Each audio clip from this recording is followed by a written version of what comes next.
বলুন সুজলাম সুফলাম মলয়জ শীতলাম। হ্যাঁ, বেশ সুন্দর করে বলুন।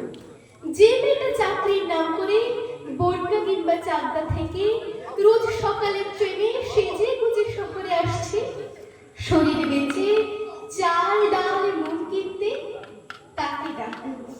তার কানে কানে বলুন সার্থক জন্ম আমার জন্মেছি দেশে। যে লোকটা লটারির টিকিট নিয়ে দরজায় দরজায় ঘুরছে আর বলছে বিশ্বাস করুন আমি ভদ্রলোক, আজ 10 বছর হলো আমার কারখানা বন্ধ, লক আউট, তাকে ডাকুন। তার কানে কানে বলুন বলো বলো বলো সবে সতী নামে নুরবে, ভারত আবার জগৎ সভা শ্রেষ্ঠ আসন লবে।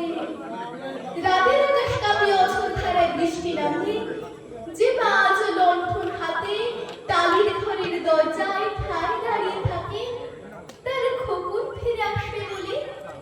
যে খোকনকে এমন এক বর্ষার উন্মত্ত রাতে কালো গাড়ির পুলিশ ডেকে নিয়ে গিয়েছিল, আর পরদিন বরানগরের রাস্তায় ভোরের ঘুম ভাঙা কুকুর প্রথম দেখেছিল যার গুলিবিদ্ধ রক্তাক্ত লাশ, সেই মাকে ডাকুন।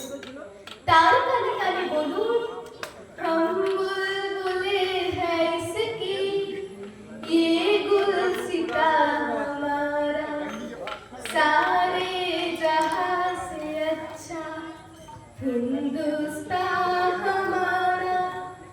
সবাইকে সবকিছু বলা শেষ হলে সুনসান শীতের রাতে 5 মাথার মোড়ে ঘোড়ায় চড়ে বসা সেই মহাবিপ্লবীর পায়ের কাছে ধীরে ধীরে এগিয়ে যায়।